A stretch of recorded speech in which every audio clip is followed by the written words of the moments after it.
Negeri ini memanggilmu kawan. Belajar bergerak berbagi untuk negeri. Guru penggerak majukan pendidikan. Guru penggerak menghamba pada murid. Kreatif rancang pembelajaran. Hargai potensi, tingkatkan prestasi. Lahirkan profil pelajar Pancasila. Belajar bergerak berbagi untuk negeri. Kita menjalin kolaborasi. Belajar bergerak berbagi untuk negeri. Demi bakti pada Ibu Pertiwi.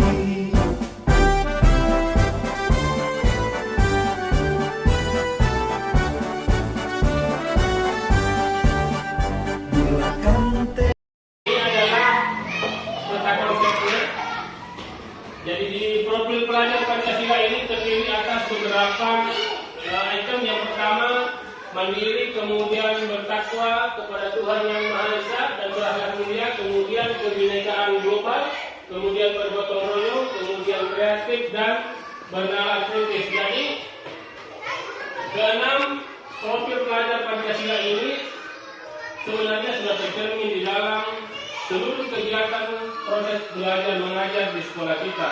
Jadi bukan hal yang baru sebenarnya, tetapi istilah-istilah ini kemudian menjadi baru karena mendapatkan konsep yang baru untuk kemudian ditanamkan di dalam kurikulum Merdeka. Yang selanjutnya,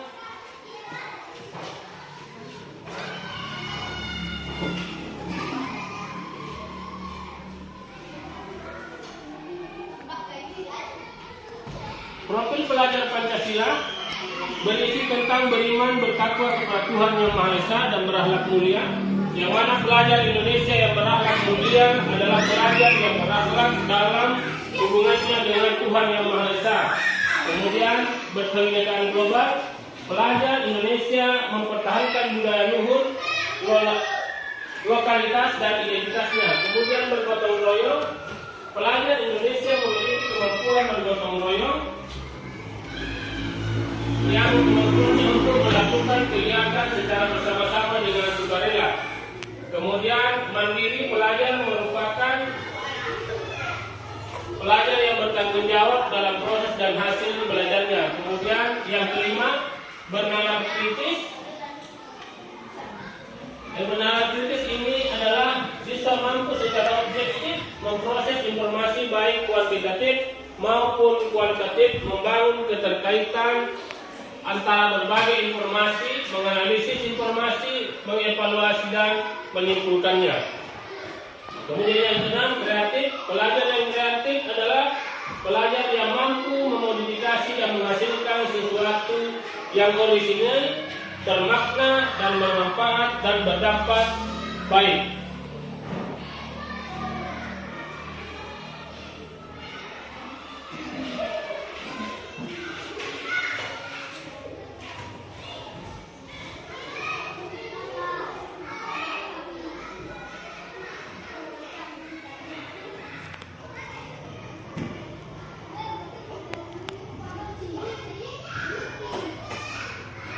Yang selanjutnya, konsep utama budaya positif. Jadi yang pertama adalah perubahan paradigma belajar, kemudian disiplin positif, yang ketiga kebutuhan dasar manusia, yang keempat keyakinan kelas, kelima posisi kontrol, dan keenam segitiga restitusi. Jadi keenam konsep ini sebentar kita akan paparkan lebih jauh pada slide-slide selanjutnya. Jadi yang pertama, perubahan paradigma belajar.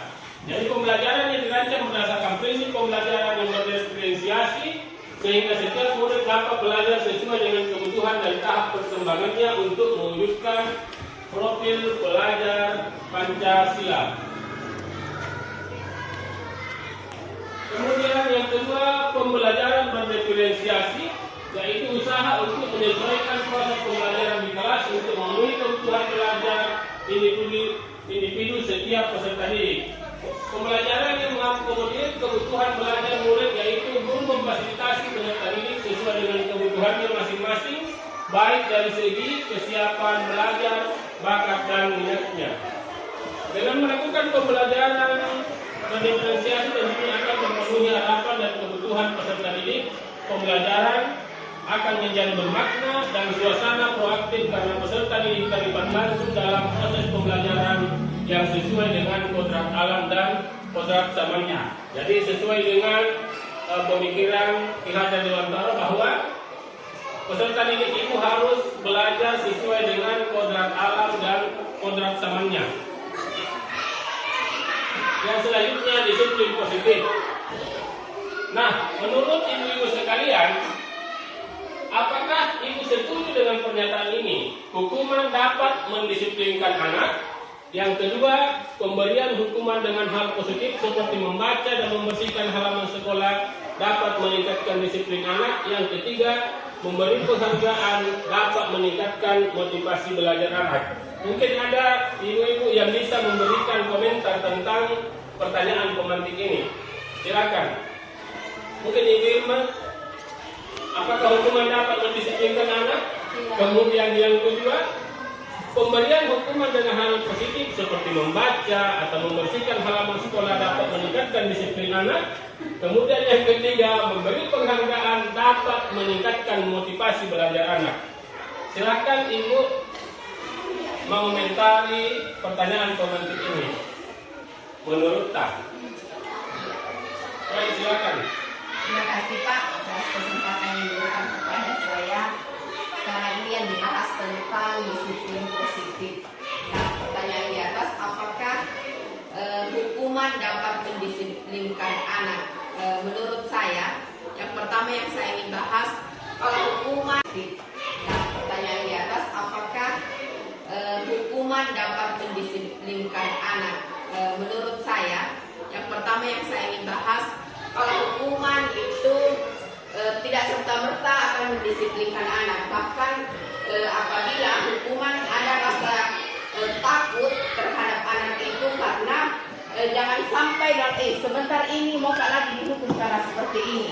Kemudian, tetapi dari segi positifnya juga, hukuman itu akan mengikuti yang nomor 2. Pemberian hukuman dengan hal positif seperti membaca atau membersihkan halaman sekolah dapat meningkatkan disiplin anak. Nah, saya lebih cenderung sebenarnya ke sini, pemberian hukuman yang sifatnya seperti ini, karena dengan begitu anak-anak juga bisa dengan sendirinya akan merasa kalau saya terlambat umpamanya, maka saya akan membersihkan halaman sekolah. Kalau saya ada yang saya lakukan yang tidak sesuai dengan peraturan di kelas saya, maka guru akan menyuruh saya untuk membaca. Mungkin bisa saja sampai berhalaman, sehingga timbul pemikiran anak-anak ini bagaimana supaya ini tidak terjadi seperti itu. Kalau saya cenderung ke nomor 2. Baik, terima kasih. Jadi disiplin positif ini sebenarnya adalah tergantung dari kita bagaimana memunculkan motivasi intrinsik anak untuk berubah. Baik, kita lanjut. Jadi disiplin positif itu dalam budaya kita, makna kata disiplin dimaknai menjadi sesuatu yang dilakukan seseorang pada orang lain untuk mendapatkan kepatuhan. Kita cenderung menghubungkan kata disiplin dengan kebutuhan. Kemudian sebagai pendidik, tujuan kita adalah menciptakan anak-anak yang memiliki disiplin diri sehingga mereka bisa berperilaku dengan mengacu pada nilai-nilai kebajikan universal dan memiliki motivasi intrinsik dan ekstrinsik. Kemudian disiplin positif merupakan salah satu cara menerapkan disiplin yang bertujuan untuk menumbuhkan kesadaran serta memberdayakan anak untuk melakukan sesuatu tanpa menemukan ancaman maupun hukuman. Jadi tujuan utama kita sebenarnya adalah berada di motivasi intrinsik dan motivasi ekstrinsik. Jadi motivasi intrinsik ini adalah motivasi yang muncul dari dalam diri anak untuk patuh dan disiplin. Kemudian motivasi eksplisit ini bisa dua. Yang pertama adalah peraturan atau tata tertib, yang kedua adalah keyakinan kelas. Ini keyakinan kelas sebentar akan kembali dibahas. Kemudian konsekuensi. Konsekuensi adalah merupakan suatu tindakan atau akibat dari suatu perbuatan yang telah dilakukan. Tujuan pemberian konsekuensi untuk memberikan rasa tanggung jawab kepada siswa sehingga muncul kesadaran akan tanggung jawab dalam dirinya, sehingga disiplin lahir dari dalam diri tanpa ada paksaan. Apabila peserta didik sudah merasakan akibat buruk dari perbuatannya, mereka akan belajar bahwa perbuatan itu salah. Jadi sebentar ini kita akan melihat bagaimana konsekuensi berpengaruh terhadap kedisiplinan siswa. Jadi konsekuensi ini lahir dari hukuman. Kemudian kebutuhan dasar manusia. Jadi disiplin ini kemudian akan berafiliasi kepada kebutuhan dasar manusia. Yang pertama bertahan hidup, yang kedua kasih sayang dan rasa diterima, kebebasan, kemudian kesenangan dan penguasaan. Jadi manusia itu lebih cenderung yang pertama adalah bagaimana kita bertahan hidup dulu. Kemudian kita membutuhkan rasa kasih sayang dan rasa diterima. Kemudian kita membutuhkan kebebasan. Kemudian setelah kita bebas, kita butuh kesenangan. Dan yang terakhir, setelah kita senang, kita merasa ingin menguasai. Jadi itu adalah kebutuhan dasar manusia. Nah, baik, kita akan melihat sejenak video tentang 5 kebutuhan dasar manusia.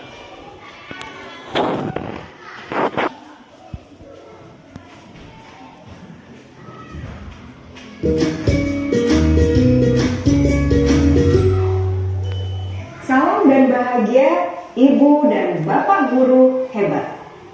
Untuk membangun budaya sekolah yang positif dengan lingkungan yang aman dan mendukung murid untuk menjadi pribadi yang berdaya, seimbang, dan bahagia, salah satu upaya yang dapat dilakukan oleh guru adalah memahami kebutuhan dasar yang mendasari perilaku murid. Pada video kali ini, kita akan membahas tentang 5 kebutuhan dasar manusia.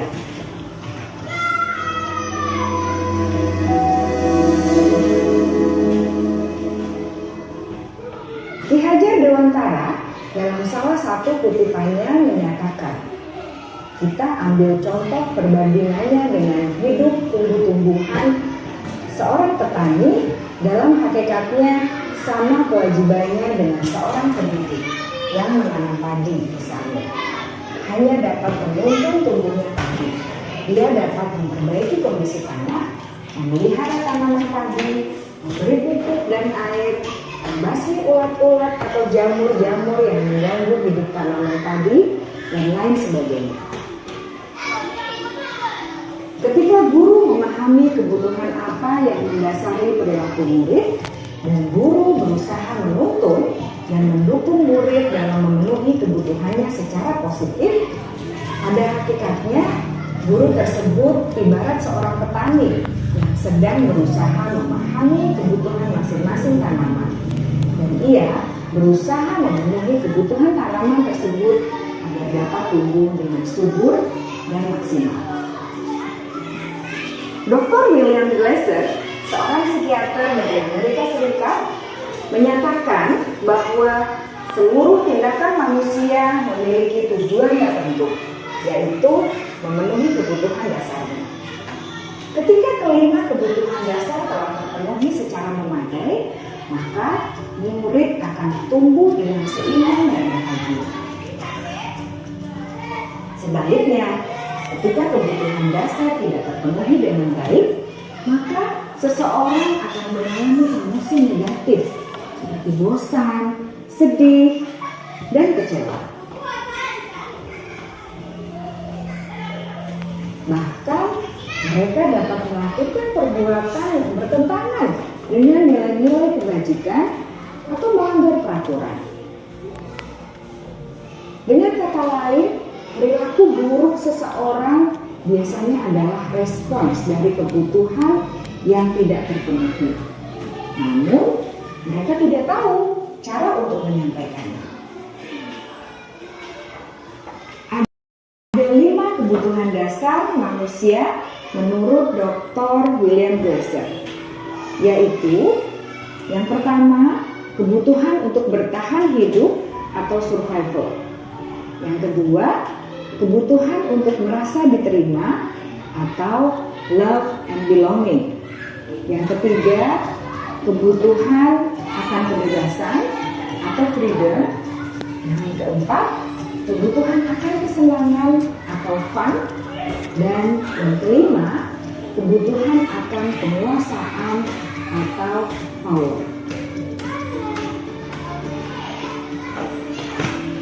Kebutuhan dasar yang pertama adalah kebutuhan yang bersifat fisiologis untuk bertahan hidup atau survival.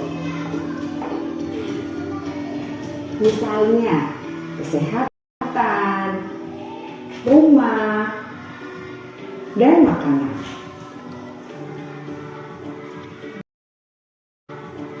Kebutuhan biologis sebagai bagian dari proses reproduksi termasuk kebutuhan untuk tetap bertahan hidup. Kebutuhan untuk merasa aman juga termasuk dalam kebutuhan ini.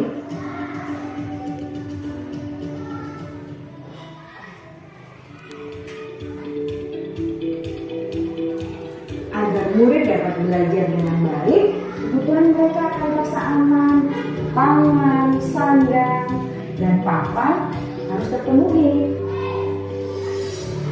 Bagaimana mungkin mereka dapat belajar dengan baik bila mereka datang ke sekolah dengan perut yang lapar atau bila rumah mereka kebanjiran?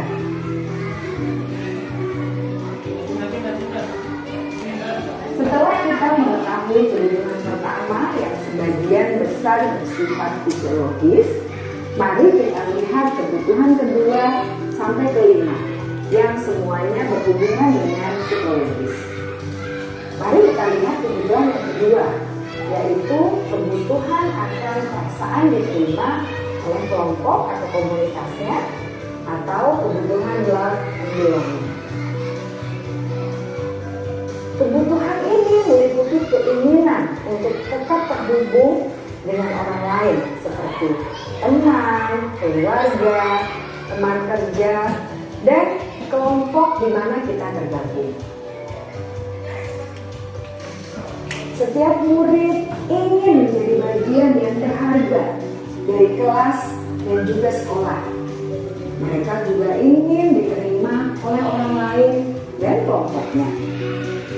Bahkan, murid yang terlihat paling cuek pun jauh di dasar hatinya pasti ingin merasa diterima. Sebagai guru, seharusnya kita dapat menerima murid kita apa adanya, sesuai dengan kodratnya. Karena setiap murid adalah unik. Mereka memiliki kekuatannya masing-masing, sehingga guru seharusnya bisa menciptakan kesempatan untuk murid berkolaborasi dan memiliki ikatan emosi satu sama lain. Murid-murid yang memiliki kebutuhan yang besar untuk merasa diterima, biasanya mereka belajar karena suka pada gurunya, dan mereka juga suka bekerja dalam kelompok. Kebutuhan yang ketiga adalah kebutuhan akan kebebasan atau kebutuhan membuat pilihan. Murid harus diberi kesempatan untuk membuat pilihan dan bertanggung jawab atas pilihan yang mereka telah ambil. Memberi mereka kebebasan bukan berarti membiarkan mereka melakukan apa saja yang mereka mau, melainkan lebih memberi mereka kesempatan untuk membuat pilihan, menyuarakan pendapat mereka dengan percaya diri, dan memberi mereka kesempatan untuk mencoba hal-hal yang baru. Pembelajaran dengan metode yang beragam dan menarik juga akan memenuhi kebutuhan murid tentang kebebasan ini. Pembelajaran berdiferensiasi di mana guru menyediakan beberapa jenis tugas yang bisa dipilih oleh murid sesuai minat mereka, sangat baik untuk mengembangkan murid menjadi lebih mandiri dan memiliki motivasi internal. Karena kebutuhan akan kebebasan pada dasarnya adalah kebutuhan untuk mandiri, memiliki otonomi, memiliki pilihan, dan mampu mengendalikan arah hidupnya sendiri.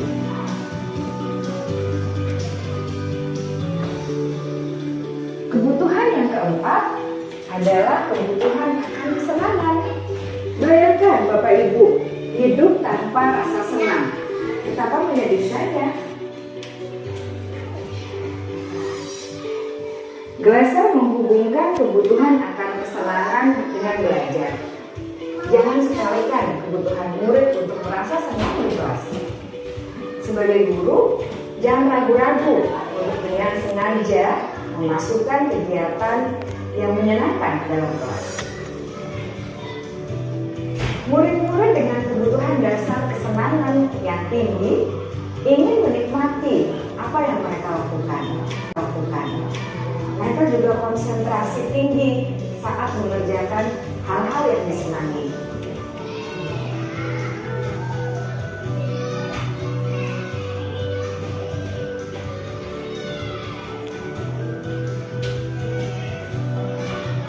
Kebutuhan yang kelima adalah kebutuhan akan penguasaan. Setiap murid memiliki kebutuhan untuk merasa kompeten, menjadi terampil, diakui pencapaian dan keterampilannya, didengarkan, bisa membuat dampak dan pengaruh, dan memiliki rasa harga diri. Mereka sebaiknya diberi kesempatan untuk membuat keputusan tentang hal-hal yang penting dalam hidupnya dan tidak merasa dikontrol oleh sistem sekolah. Pada murid yang telah menginjak usia remaja, seringkali mereka merasa tidak memegang kendali atas kehidupannya sendiri, karena guru kerap kali berpengaruh dalam mengambil keputusan. Murid-murid yang memiliki kebutuhan dasar akan penguasaan yang tinggi biasanya selalu ingin menjadi pemimpin. Mereka juga suka mengamati sebelum mencoba hal-hal yang baru. Mereka juga perfeksionis dan merasa kecewa bila melakukan kesalahan.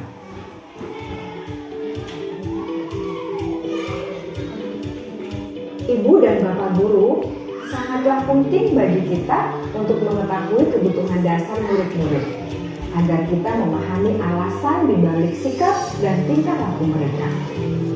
Bila murid berperilaku buruk atau melanggar peraturan sehingga tindakannya tidak sesuai dengan nilai-nilai kebajikan, maka guru harus mencari tahu alasan yang mendasari tindakan tersebut dan kebutuhan apa yang belum terpenuhi. Melalui percakapan dengan guru dalam pendekatan disiplin positif, murid dapat diajak untuk bersikap efektif dalam mengenali kebutuhan-kebutuhan yang berusaha mereka penuhi dan mendasari tindakan mereka.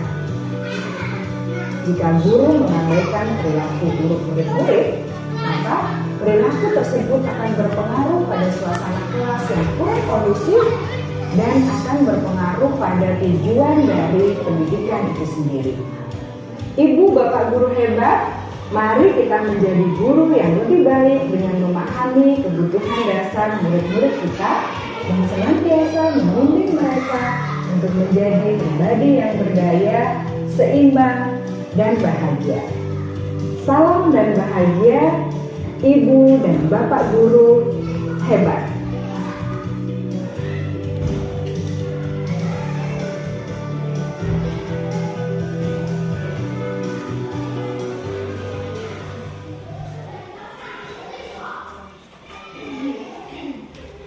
Baik, jadi itulah tadi video tentang 5 kebutuhan dasar manusia, yang mana pada video ini kita bisa menarik beberapa kesimpulan. Yang pertama, siswa itu unik. Kemudian siswa itu akan belajar dengan baik ketika kebutuhan dasarnya terpenuhi. Ketika salah satu kebutuhan dasar tidak terpenuhi dengan baik, maka jadilah siswa kita siswa yang kurang semangat ketika berada di sekolah. Misalkan siswa mengalami kekurangan kasih sayang di rumah, maka sampai di sekolah itu akan berdampak pada proses pembelajaran kita, yang mana siswa kadang tidak konsentrasi, kemudian siswa berusaha untuk diperhatikan oleh guru, apapun dilakukan untuk mendapatkan perhatian dari guru, baik seperti melakukan pelanggaran-pelanggaran agar mendapatkan teguran dari guru. Ini adalah salah satu bukti bahwa siswa tersebut kurang mendapatkan kasih sayang di sekolah, di rumah. Kemudian yang paling penting pada video tadi adalah kita dituntut menjadi guru yang pada dasarnya menghamba kepada murid. Menghamba pada murid di sini bukan berarti kita berada bertekuk lutut di depan siswa kita, tetapi kita memberikan kebebasan kepada siswa untuk menentukan proses pembelajaran, di mana guru kemudian menjadi fasilitator di dalam pembelajaran tersebut. Baik, kita langsung pada poin keempat, yaitu keyakinan kelas. Jadi ini keyakinan kelas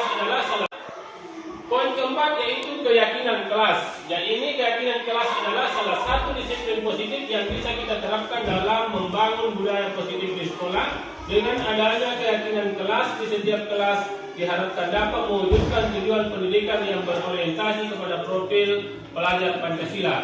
Jadi tujuan dari keyakinan kelas ini adalah menumbuhkan budaya positif dengan membuat kesepakatan kelas dengan melakukan kebiasaan positif di kelas. Kemudian yang kedua, menumbuhkan sikap tanggung jawab pada diri peserta didik atas pemilihan aspirasi idenya melalui kesepakatan kelas. Yang ketiga, menumbuhkan rasa menghargai diri sendiri dan orang lain. Jadi di sini perlu kita tekankan bahwa keyakinan kelas berbeda dengan peraturan. Ya, peraturan dengan keyakinan kelas sama tetapi beda. Jadi keyakinan kelas ini adalah salah satu motivasi yang muncul dari dalam diri siswa untuk disiplin. Sementara peraturan itu adalah hal-hal atau aturan-aturan yang sudah ditentukan yang harus disepakati. Ini adalah motivasi ekstrinsik. Jadi dilihat dari sisi siapa yang membuat peraturan itu berbeda dengan keyakinan kelas. Kalau peraturan ini adalah aturan-aturan yang dibuat oleh sekolah misalkan atau kemudian guru. Sementara keyakinan kelas adalah aturan-aturan yang dibuat oleh siswa itu sendiri, disusun oleh siswa, kemudian disepakati oleh guru. Jadi berbeda antara keyakinan kelas dengan peraturan. Kalau keyakinan kelas, siswa yang memunculkan motivasi dari dalam dirinya, sementara peraturan ini berada di luar dari kendali siswa. Kemudian ada 5 posisi kontrol guru. Yang pertama, penghukum. Kemudian yang kedua, pembuat merasa bersalah. Kemudian yang ketiga, teman. Kemudian yang keempat, pemantau. Yang kelima, manajer. Jadi kalau kita mau bahasakan penghukum ini adalah guru-guru yang setiap saat ketika siswa melakukan kesalahan, guru kemudian memberikan hukuman-hukuman. Kalau kita di zaman kita dulu bahkan sampai hukuman fisik. Saya pernah mengalaminya, tetapi itu kemudian menjadi pembelajaran untuk saya bahwa guru itu sebenarnya tidak boleh melakukan hal-hal yang seperti itu. Kemudian pembuat merasa bersalah. Jadi penghukum dan pembuat merasa bersalah ini sebenarnya mirip-mirip tetapi berbeda. Jadi pembuat merasa bersalah ini selalu melemparkan seluruh perkataan-perkataan yang mengucilkan siswa, sehingga siswa ini kurang semangat karena merasa bersalah. Kemudian teman, posisi teman ini saya kira kita semua menyadari yang mana posisi teman, bahwa siswa itu tidak boleh kita anggap sebagai orang lain ketika berada di kelas. Kemudian yang kelima, yang keempat, pemantau. Pemantau ini adalah memperhatikan segala gerak-gerik dari siswa. kemudian manajer ini adalah pengatur. Baik, kita melihat video tentang 5 posisi kontrol guru.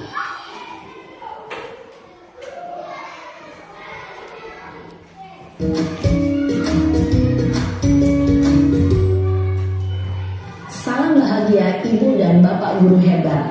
Dalam penerapan disiplin positif restitusi, salah satu program yang dikembangkan adalah 5 posisi kontrol.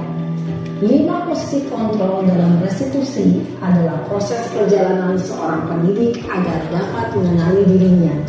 Pada video kali ini, kita akan membahas tentang 5 posisi kontrol yang dikembangkan oleh Diane Dawson dan contoh penerapannya.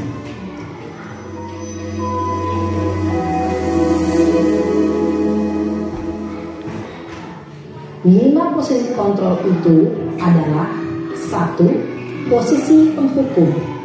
2. Posisi pembuat merasa bersalah. 3. Posisi teman. 4. Posisi pemantau atau monitor. Dan 5. Posisi manajer. Untuk lebih memahami kelima posisi tersebut, mari kita saksikan kasus Naren yang terlambat hadir 20 menit di sekolah dan melihat bagaimana kelima posisi kontrol dalam menghadapi masalah tersebut.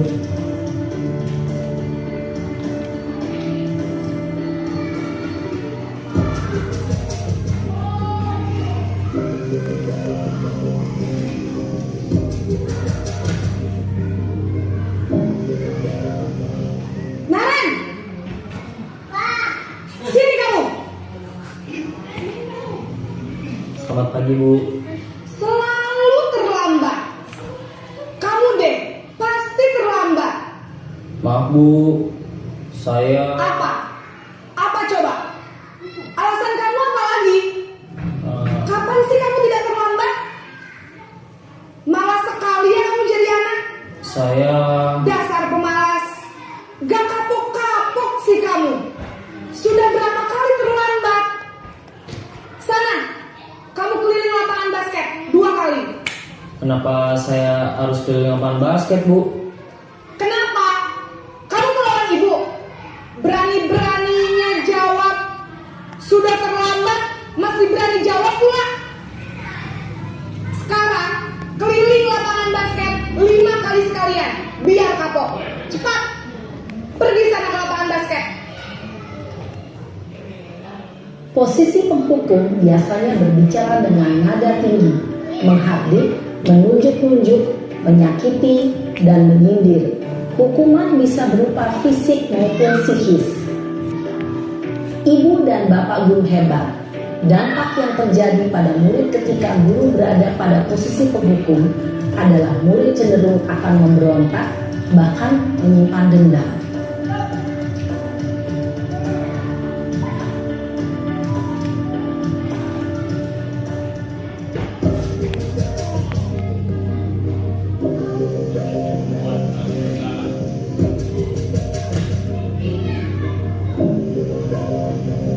Naren,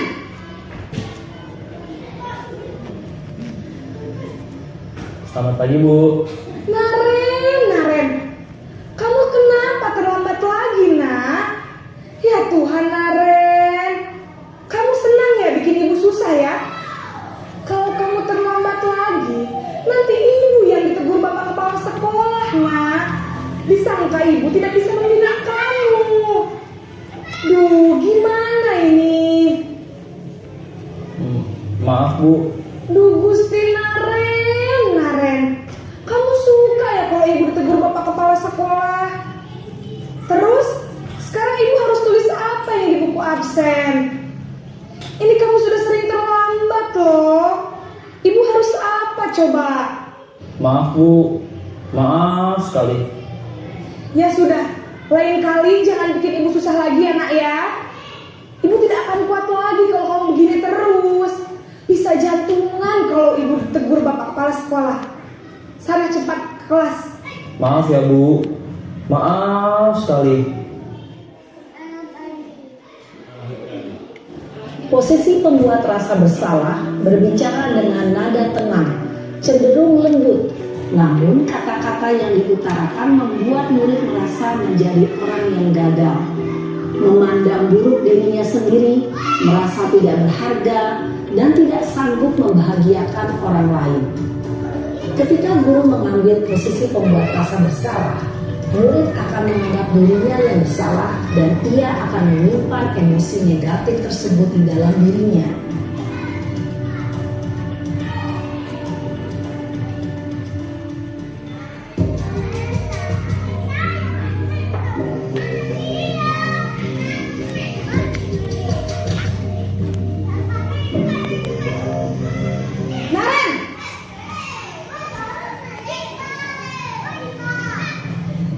Selamat pagi, Bu.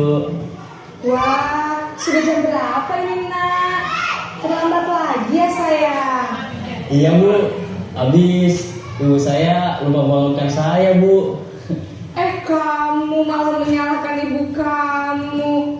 Kamu bukannya anak yang larinya paling kencang. Kok terlambat sih? Iya, Bu. Saya memang terlambat bangun tadi. Jadi, biarpun saya lari kencang, tetap gak kekejar, Bu. Ya sudah sana. Nanti lain kali larinya lebih kencang lagi ya. Biar gak terlambat lagi. Bikin senang ibu. Demi ibu. Bisa kan? Bisa, Bu. Ya sudah sana masuk kelas. Ibu beresin urusan absen kamu. Kamu ini ada-ada saja. Dalam posisi teman, guru berbicara dengan nada suara ramah, akrab, cenderung bersenda gurau untuk menjaga suasana tetap santai. Murid akan merasa senang, aman, dan akrab dengan guru. Identitas yang tercipta adalah identitas sukses atau berhasil. Namun, perlu diingat, karena ini masih dorongan eksternal, maka ada faktor ketergantungan dari murid kepada orang tertentu. Di sini guru absennya, sehingga di lain waktu murid bisa berperilaku baik, namun hanya kepada orang-orang tertentu saja.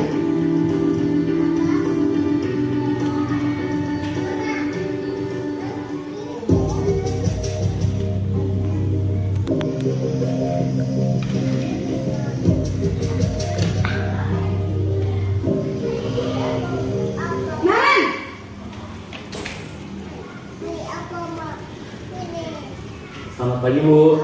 Naren, apa peraturan sekolah kita tentang jam berapa kita harus masuk sekolah, Nak? Kita harus di sekolah jam 7, Bu. Iya betul, sekarang sudah jam 7.20. Naren sudah tahu konsekuensinya jika terlambat hadir. Paham, Bu. Saya harus tinggal kelas pas jam istirahat selama 20 menit. Iya benar, konsekuensinya demikian. Jadi nanti jam 9.30 pas istirahat, kamu harus tinggal di kelas, kerjakan tugas tambahan untuk ketertinggalan kamu, ya? Baik, Bu. Posisi pemantau mengandalkan penghitungan atau data untuk mengontrol murid. Guru mengarahkan murid berdasarkan peraturan dan konsekuensi. Seorang pemantau menunjukkan bahasa tubuh dan ekspresi wajah yang datar dan cenderung formal.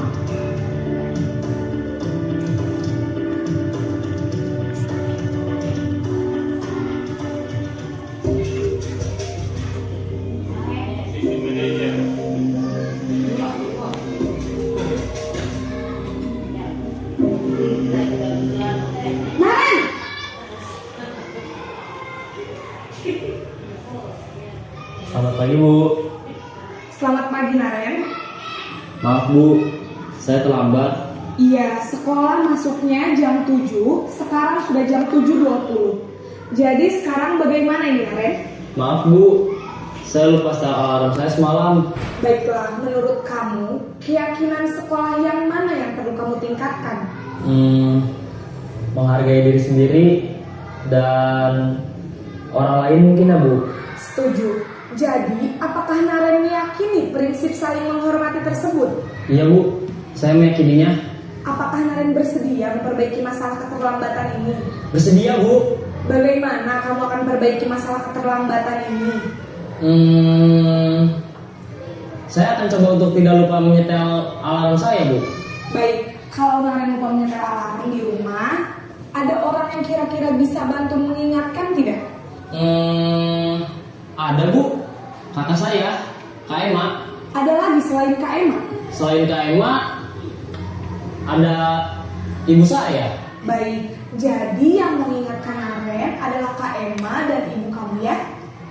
Kira-kira akan mulai set alarm kapan nih Naren? Setelah pulang sekolah, akan segera saya lakukan. Baik, jadi Naren akan setel alarm untuk bangun besok pagi dan akan diingatkan oleh kakak dan ibunda Naren ya. Ada lagi yang mungkin perlu dilakukan Naren agar tidak terlambat bangun lagi? Tidak ada, Bu. Baik Naren, terima kasih untuk kerjasama kamu. Sekarang kamu perlu kembali ke kelas untuk belajar. Baik, Bu. Terima kasih. Posisi manajer adalah posisi kontrol yang disarankan untuk membimbing murid memiliki sikap disiplin yang positif, yaitu murid yang mandiri, bertanggung jawab, dan dapat memecahkan masalah. Tujuan dari posisi ini adalah agar murid dapat berefleksi atas tindakannya. Guru akan dengan tulus memberikan pertanyaan-pertanyaan bermakna, sehingga membuat murid dapat belajar dari kesalahannya dan mencari sebuah solusi untuk menyelesaikannya. Ibu dan Bapak guru hebat, setelah mengamati adegan kelima posisi kontrol tadi, kira-kira posisi mana yang paling ideal? Posisi mana yang dapat menunjang motivasi intrinsik murid? Ya, tentu posisi manajer. Posisi ini memang posisi ideal yang ingin dituju setiap pendidik. Pada posisi inilah, guru dapat menerapkan disiplin positif yang berpihak pada murid, yang memerdekakan murid. Perjalanan seorang pendidik tentunya tidak mudah untuk sampai pada posisi seorang manajer. Namun, tujuan kita pasti, yaitu menciptakan murid-murid yang mandiri, merdeka, dan bertanggung jawab.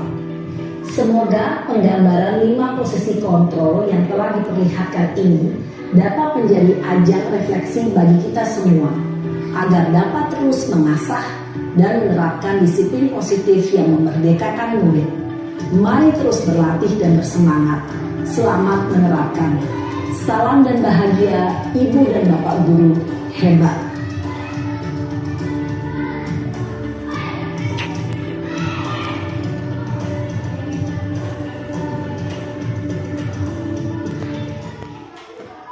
Baik, itu tadi adalah video tentang penggambaran 5 posisi kontrol guru. Jadi dari kelima posisi kontrol guru ini ada 2 yang harus betul-betul dihilangkan oleh seorang guru. Yang pertama adalah posisi penghukum dan yang kedua adalah posisi pembuat rasa bersalah. Jadi ada 3 yang hal positif yang bisa kita kembangkan. Yang pertama adalah posisi guru menjadi sebagai seorang teman. Yang kedua adalah pemantau atau monitor. Yang ketiga adalah manajer. Nah, di dalam manajer ini, di dalam posisi manajer ini, guru harus dituntut untuk mampu menguasai keyakinan kelas. Jadi di keyakinan kelas ini, guru dituntut untuk membuat keyakinan kelas bersumber dari hal-hal yang negatif, kemudian diaplikasikan masuk ke hal-hal yang positif. Apa yang saya gambarkan ini sebenarnya adalah keyakinan kelas yang masih konsep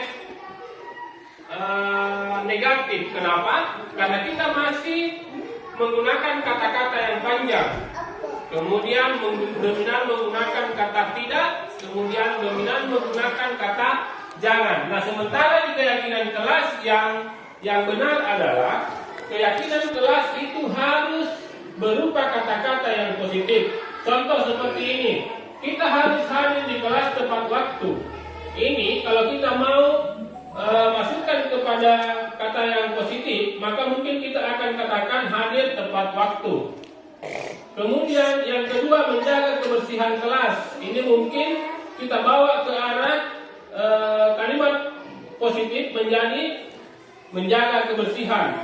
Kemudian tidak makan dan minum, ini juga adalah menjaga kebersihan. Kemudian tidak keluar masuk pada jam pelajaran, ini bisa mengacu kepada tertib. Kemudian yang selanjutnya tidak mengganggu saat pelajaran berlangsung, ini menghargai orang lain. Kemudian saling menyayangi dan hormat, ini juga saling menghargai dan menyayangi.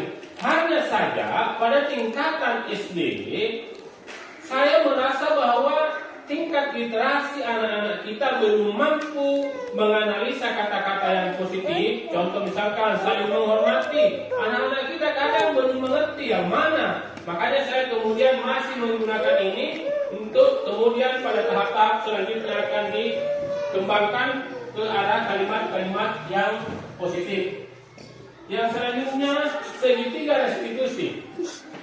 Ini segitiga restitusi adalah proses menciptakan kondisi bagi murid untuk memperbaiki kesalahan mereka sehingga mereka bisa kembali pada kelompok mereka dengan karakter yang kuat.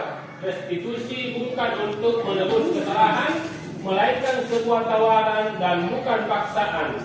Restitusi berfokus pada solusi dan dapat mengembalikan murid yang berbuat kesalahan pada kelompoknya. Jadi segitiga restitusi ini adalah salah satu cara untuk menyelesaikan permasalahan yang dihadapi oleh murid. Contoh misalkan murid ini sering terlambat ke sekolah. Ini kita selesaikan dengan menggunakan konsep segitiga restitusi. Jadi langkah-langkahnya itu menstabilkan identitas, kemudian memvalidasi tindakan yang salah, kemudian yang ketiga menanyakan keyakinan. Jadi menstabilkan identitas di sini adalah bagaimana guru ini tidak langsung menjudge, tidak langsung menghukum, tetapi kita berikan kata-kata yang seakan-akan siswa ini tidak serta-merta merasa tertekan atas masalah yang dihadapinya. Contoh misalkan siswa terlambat, kita akan mengatakan, kita kemudian teman-temannya mungkin pernah juga mengalami hal-hal yang serupa. Atau Anda juga bisa membahasakan bahwa saya juga ketika saya masih dulu di sekolah dasar sering terlambat, tetapi itu bukan halangan untuk membuat kita berubah. Kemudian memvalidasi tindakan yang salahnya di mana, kemudian menanyakan keyakinan. Jadi kembali lagi ke keyakinan. Makanya kita harus membuat dulu keyakinan. Contoh ini, Nadi kemarin terlambat ke sekolah. Hal ini terjadi karena dia terlambat bangun pagi karena dia selalu begadang sampai larut malam hanya untuk bermain game. Akibatnya dia terlambat bangun dan pada akhirnya terlambat berangkat ke sekolah. Ini salah satu penyelesaiannya Nadi yang terlambat. Assalamualaikum Pak. Iya. Hari-hari ini saya selalu datang terlambat ke sekolah. Iya Pak. Bisa tahu kenapa bisa terlambat? Iya, baik. Jadi setiap orang itu pernah melakukan kesalahan. Coba pikirkan apa manfaat yang bisa kamu dapatkan kalau misalkan terlambat ke sekolah. Lalu, apakah kamu tindakan itu benar atau salah? Salah Pak, saya sedang salah. Kenapa ini nanti selalu datang terlambat ke sekolah? Jam kesel belum dah. Oh begitu ya ceritanya. Nanti tiduran malam itu untuk anak-anak tidak salah untuk kesehatan. Ya selain itu kalau terlambat ke sekolah, nanti bisa dengan orang tuanya anak sendiri yang merugi. Nah sekarang kamu sudah sadar belum? Apakah kamu masih ingin ke sekolah lagi? Oh iya.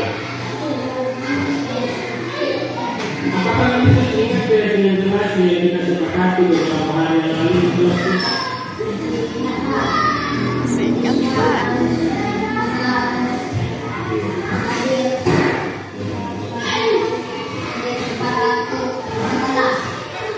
Untuk bertanya apakah Nabi Muhammad lagi?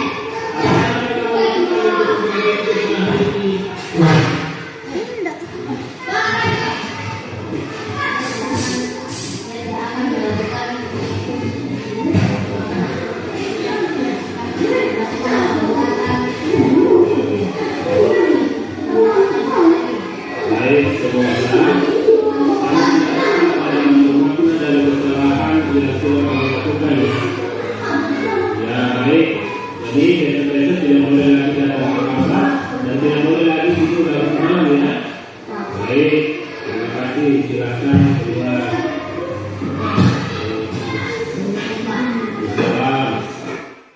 Jadi bagi di dalam penyelesaian dengan konsep segitiga restitusi ini, guru dituntut untuk pertama, lemah lembut kepada siswanya. Kedua, tidak memandang siswa yang bersalah itu adalah perbuatan yang harus dikucilkan, tetapi diselesaikan dengan baik-baik. Dengan menggunakan konsep segitiga restitusi ini, sebentar siswa ketika selesai diberikan pemahaman, dia tidak akan merasa rendah diri, karena dia merasa dihargai atas penyelesaian di dalam masalah yang dihadapi. Jadi kesimpulan dari diseminasi disiplin positif kesempatan ini adalah budaya positif harus dibangun untuk menumbuhkan motivasi internal melaksanakan disiplin positif bagi murid yang nantinya akan ikut berpengaruh kepada pencapaian visi dan misi sekolah. Dan membangun budaya positif tentu saja tidak bisa dilakukan sendiri, melainkan butuh kolaborasi dari semua warga sekolah, mulai dari kepala sekolah, guru, tenaga kependidikan, dan murid. Bahkan dibutuhkan juga dukungan dari orang tua dan komite sekolah. Baik, itu tadi adalah presentasi diseminasi disiplin positif. Sekian, Assalamualaikum warahmatullahi wabarakatuh. Waalaikumsalam